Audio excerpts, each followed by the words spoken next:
Hey guys, Chris here. I want to do a video today on moving out. If you're in your parents' house, or just to talk about the importance of moving out and getting to a point of no return to not move back in with parents, and how more so from enmeshment, if you feel that you're enmeshed, how this makes things very difficult. And you will more commonly be trapped into this comfort of staying at home. And although it may appeal that, if you feel like you don't know what you want to do, or you don't have a job, or you're struggling financially, the benefits of living on your own and staying as an individuated person is the main benefits. And it makes it very difficult for people with enmeshment because the boundaries aren't clear. Living with parents can just keep you trapped, and although it might be disguised as, look, I'm going to take some time out and, you know, my parents can drive me around, they can do my washing for me, they can do this, they can look after me. I don't have to pay for food, I don't have to pay for rent, and you get more money in the bank. But on another level, that might on a level that's good, but on another level that's slowing down your development, because at some point you are going to have to go out there in the real world, and the real world is very different to the world um, within your family's house. They are the provider for you, they're looking after you, and particularly as a man, the Peter Pan syndrome, you don't really ever grow up until you move out. Um, and it's seen as a luxury, and particularly with enmeshed families, because the son, or whoever it is who's enmeshed with their father or their mum, is they're getting their needs met from their son or their daughter, and in a way they benefit from you living with them under their rules, under their house. And the way it is with a lot of normal functioning families is normally, the child will be eventually pushed out of the house, and at a certain age, maybe after teenage years, to have their own life and to have their own family, and to start, become your own man. And I do hear about this and see this in people who are 30s, 40s, 50s, who continue to do it, and they wonder what the problem is.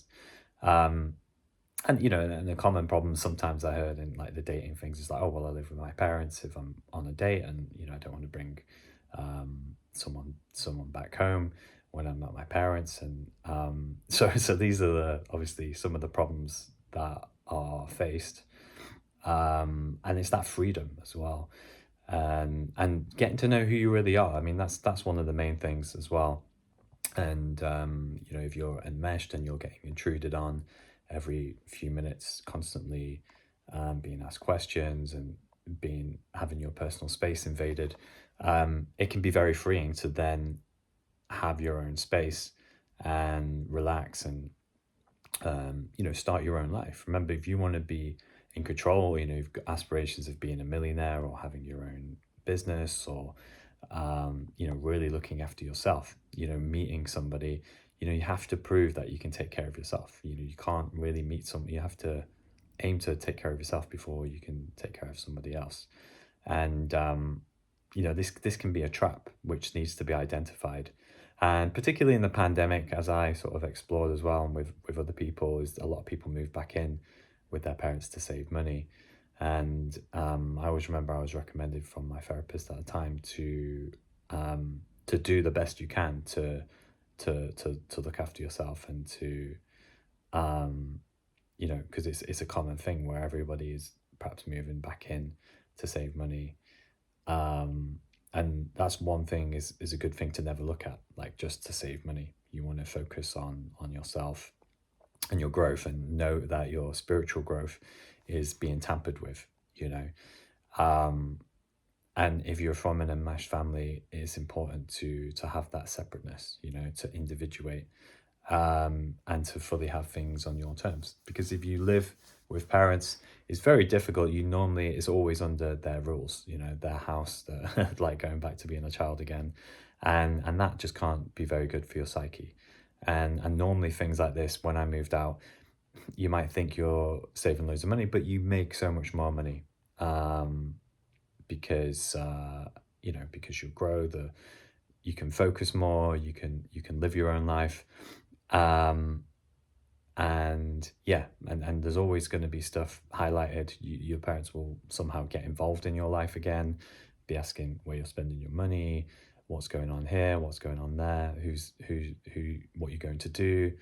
And it's just good to have that freedom with yourself, because those thoughts from the parents will filter into your mind, maybe even negative thoughts, which is part of this process of undoing all of this. If you're coming from a mesh family, it's likely that they were enmeshed, and you in this lifetime want to unenmesh. So I always think to everybody, it's important to move out straight away. You learn so much on your own journey. You may even travel the world and always come back to your parents, and that is also worth exploring as well. And it would be much better to even have a temporary base, to have um, you know, go to a hotel and just be your own free person. And if you've got material items as well, keep them in a place, keep them in a storage locker. Probably ideally not in a friend's house, or if you've got a place you can stay or you can leave stuff, just make sure that all of your things are not you're not relying on that as a home base. Remember, it's about moving out, individuating. Childhood is over. So I just find this so important, and I know a lot of people do it mainly to save money. But entangled is various things of enmeshment, and as you start to detangle all of the wires, and sometimes you don't know till you step out and you feel free, that things are different. However, when you do move out, you will find similar problems happening in your world. Maybe you get the wrong flatmates. All of these things will start to happen in your life to reaffirm that maybe you made the wrong decision, that I should move back to my parents. Because part of this enmeshment is, as well, for a lot of people, as I went through, is, oh, the world is a scary place. I can't really look after myself. So when you go out there and you try on your own and you fail, you go back to your parents. And some people who aren't enmeshed don't have that luxury. They were kicked out of the house when they're 18, 19, 20. So it's a point of no return. And it's likely that those people go on to do, either be more successful or, look after themselves more, because there isn't that point of return. They're not getting their parents say, oh, you can stay anytime, or if you want to come back, you can stay here for weeks. You don't want to take the bait, um, and just move out. So that's my thoughts on it. I'm normally quite passionate about this. People will often justify and say for financial reasons or for this or for that, but I tend to disagree, because the spiritual growth is always the thing. If you look at money as, yeah, money is important. We need money, and there might be, yeah, of course, really certain circumstances where you have to. But if it's not an absolute must, that you're going to be on the street, then you should look to live on your own and make your way on your own and work through those problems, the problems with the flatmates, the problems you have with your houses. Become your own person, because otherwise you're delaying it. And then if you stay with your parents for 5, 10 more years, you eventually move out, and then you have to learn those lessons again. So that was my video on that, and hope you enjoyed it, and I will speak to you soon.